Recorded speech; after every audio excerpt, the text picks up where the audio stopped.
Looking for some nighttime reading for your fat beer-swilling dyslexic ass?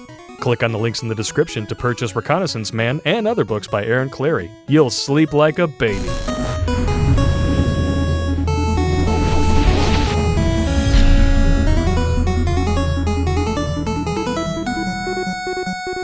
It's Bad Pop here, and I got some bad news. Apparently, America's got some kind of hidden crisis. And according to some of those rancid feminists out there, it's about men not working. I'm gonna pretend to go to work now. Not for nothing, dudes, but if you do not want to pay into the corrupt system, winning. I have nothing bad to say. Most guys out there, they don't even acknowledge, they don't see the system until they get divorced. And they're going to spend the next 18 to 21 years with a green weenie up their ass and receiving a socket blink job, basically getting skull fucked by the government. But you're not going to hear any of that in this piece of shit, because this article is bullshit, and we're going to debunk the goddamn crap out of it. And with that being said, gentlemen, drink them if you got them. And let us begin!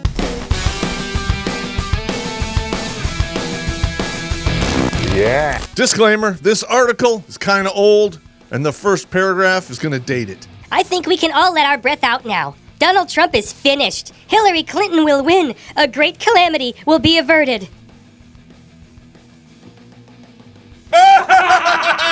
You lose! Good day, sir! But I have to ask, what great calamity are you referring to? Miss Clinton. Wait a minute. She is a Mrs. last time I checked, even though she is a cunt. And her husband, he's a cock.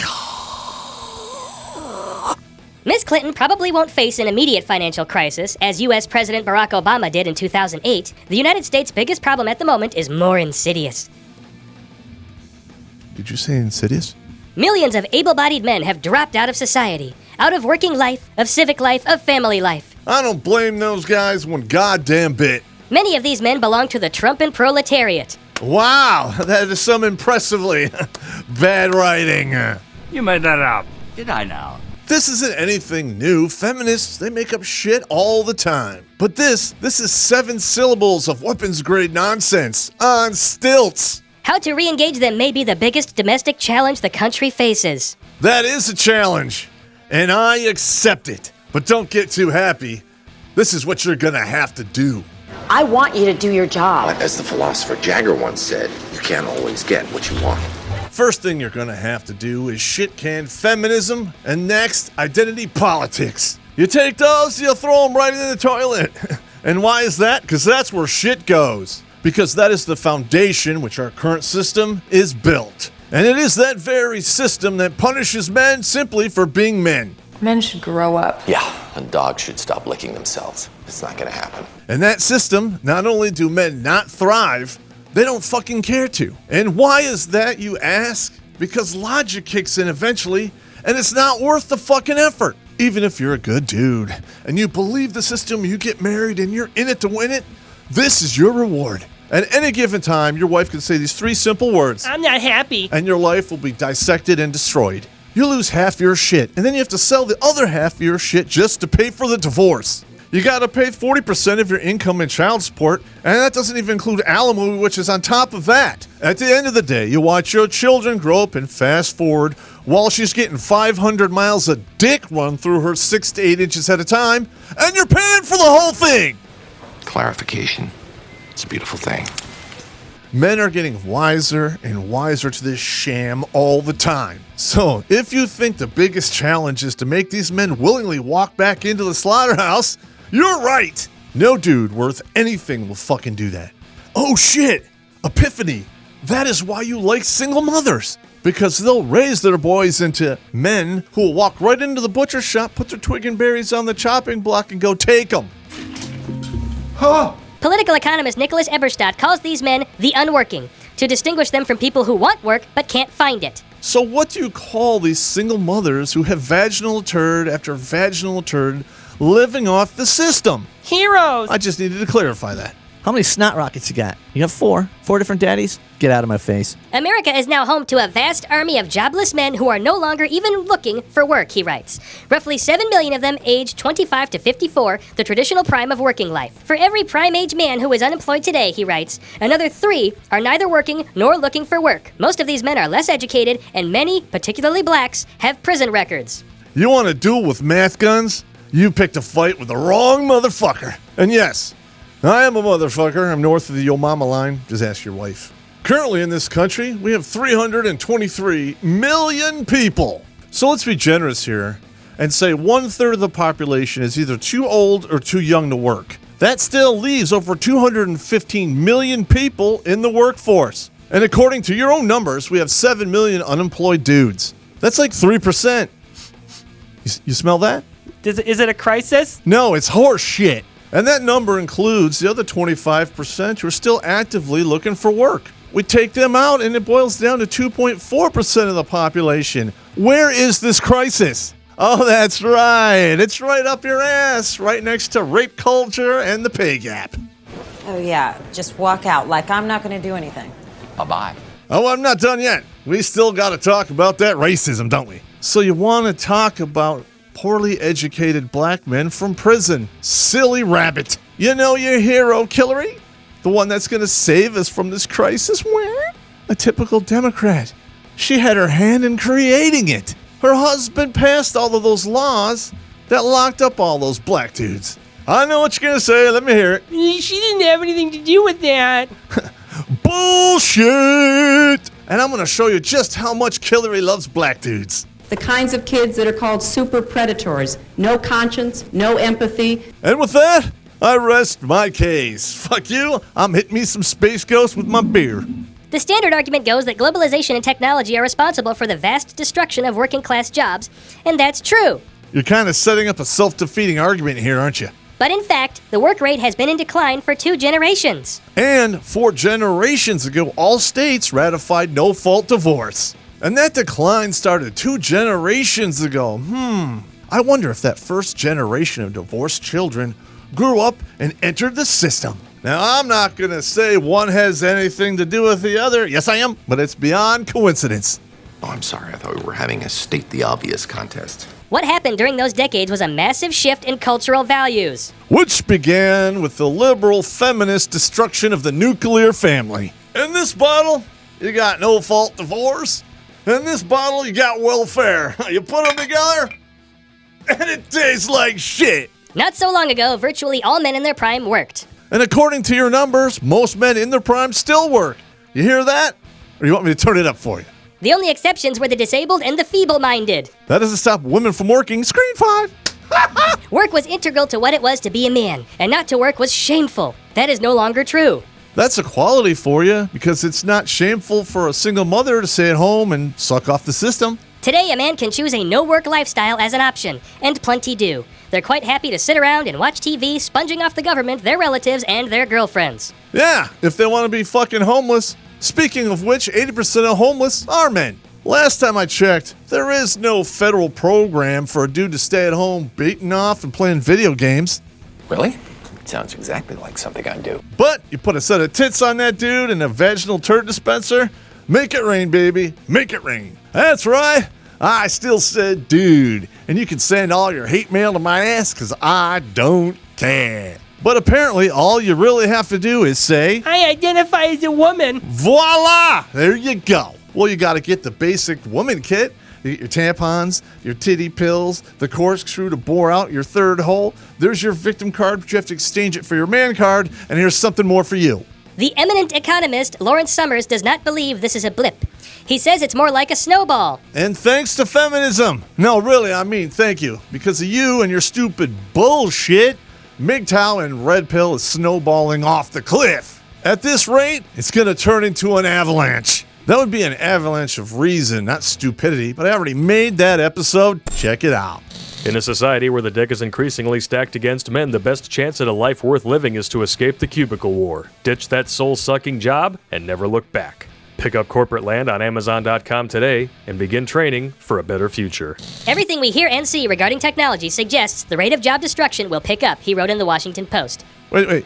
Yeah, you kind of already said that, but thanks. If current trends continue, he expects that more than 1/3 of all men in the 25 to 54 age group will be out of work by mid-century. That is a truly terrifying prospect. You have a sea of individuals that are saying no to the system and turning their back. That is tragic. Dudes, before you go there, I know that is not all of them. In regards to people who have awakened and they realize that the system is broken, I would put it right around 60-40. But the rest of them, they're goddamn Bernie supporters and they want free shit. And again, we come down to this basic premise where liberalism and feminism have created these problems, and all I do is bitch about them. And of course, their solution is more free shit.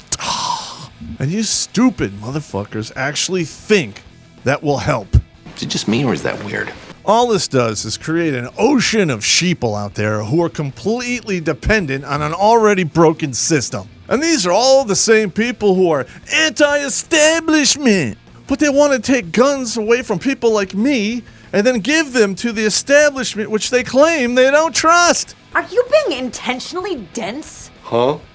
At its root, the collapse of the working class isn't so much economic as it is social, moral, and spiritual. Hold the phone, everybody. We have a leftist out there that's going to preach to me about morality. That's right. We have people on the same earth as you and I who think a fur jacket is an atrocity, but flushing 20 million fetuses down the toilet is okay. Oh, but the pro-life conservative who supports the death penalty, he's the problem, right? Basically, no, because the fundamental difference is choice. And I'm not talking about the choice of some hewer using an abortion as birth control. I'm talking about the choice of one human being who voluntarily terminates the life of another human being. There's something wrong with my brain? Oh, yeah. This means that economic remedies will only take us so far. Marriage rates for less educated men have plunged, and unmarried men are far more likely to opt for unwork. Because it doesn't take an education to figure this shit out. Marriage supports a system that's rigged against men. We are done! And a lot of these dudes who aren't working, they don't want their tax dollars to go to a rigged, broken system. This isn't just going to go away. No, but maybe you will. The percentage of babies born to unmarried parents has soared. We already covered that. Thanks, feminism. Wah wah. Listen, I understand you really want to blame men for all of this. But you have to point that finger at yourself because it's not our fault. Family and community networks have dissolved. And all because feminism destroyed the nuclear family because they wanted free shit. How many times have we heard feminists say, I don't need a man, or we need a man like a fish needs a bicycle? But according to this article, it's all bullshit. If you don't need a man, you don't need my tax dollars. In fact, fuck you. I'm going to watch me some Space Ghost while you go to the Family Planning Center. On your own dime, you dumb whore bitch. Meanwhile, opiate addictions are ripping through the Rust Belt like a plague. Hooks hook, loops loop, gravity works, round things roll, and that's the way it fucking is. For the first time in history, death rates among white, less educated, middle-aged Americans are actually going up, mostly because of drug and alcohol poisoning, suicides, and liver disease. And when a bunch of dudes get together and try to talk about these problems, well, this is what you fucking get.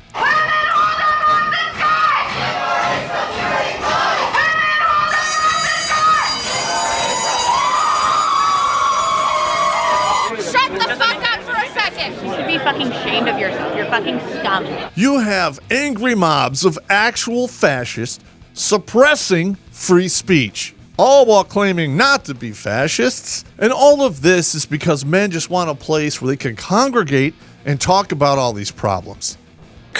Man. But apparently the only thing we're allowed to do is sit down, shut up, pay for everything, and then take it in the ass. And then you want to bitch because the tax dollars which support your fucking lifestyle are going bye-bye.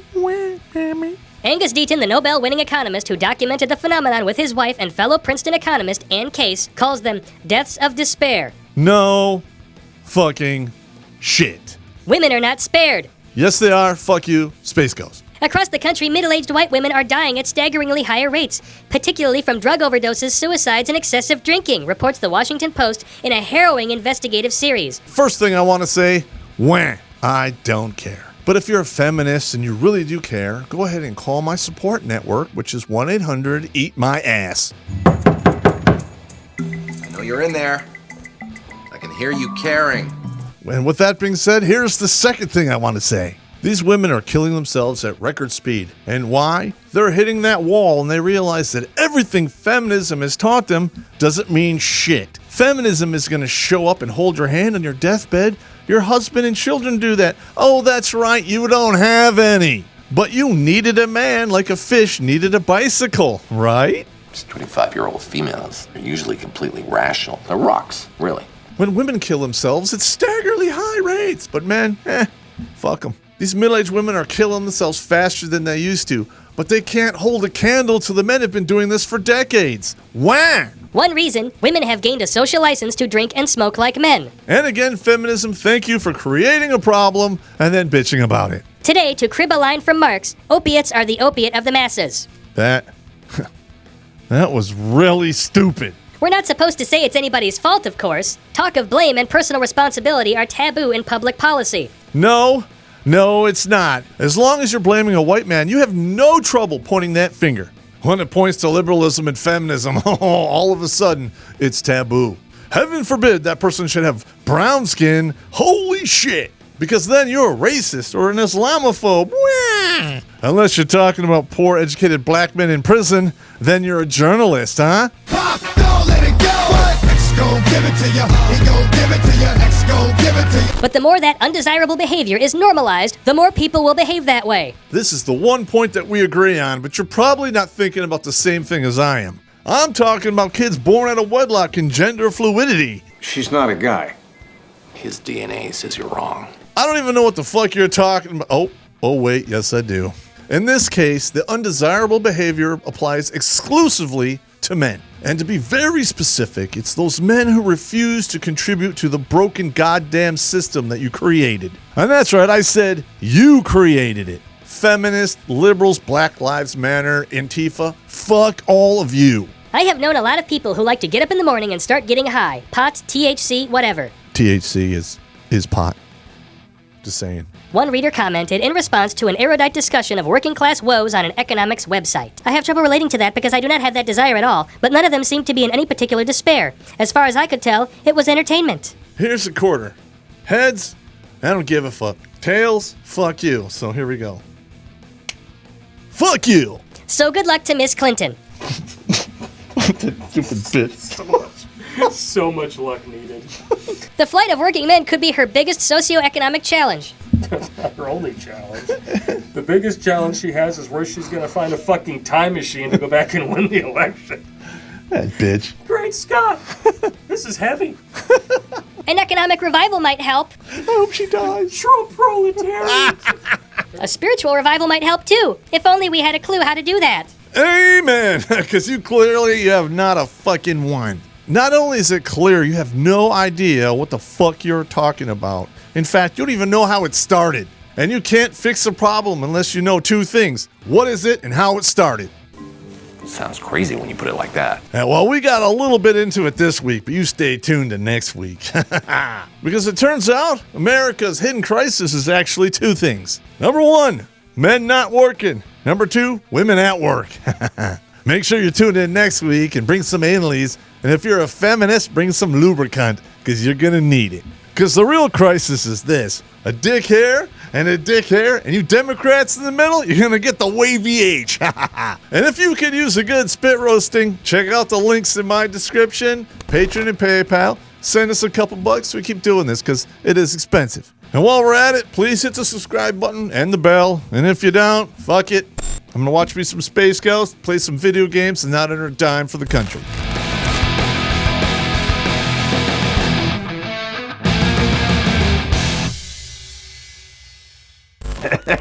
Apparently, you guys really like the Army stories, so I'm going to keep doing that. They revolve around Ranger School. And the can of human shit that I mailed to my Ranger buddy who screwed me in Ranger School. Shit in a Pringles can. It's a funny story. When I sent it to him, he was out. He's in the Navy. He's on ship, right? You know, they ship all the mail to the guys, but if they're like a month or less from coming into port, they stop. It sat in his cubicle box.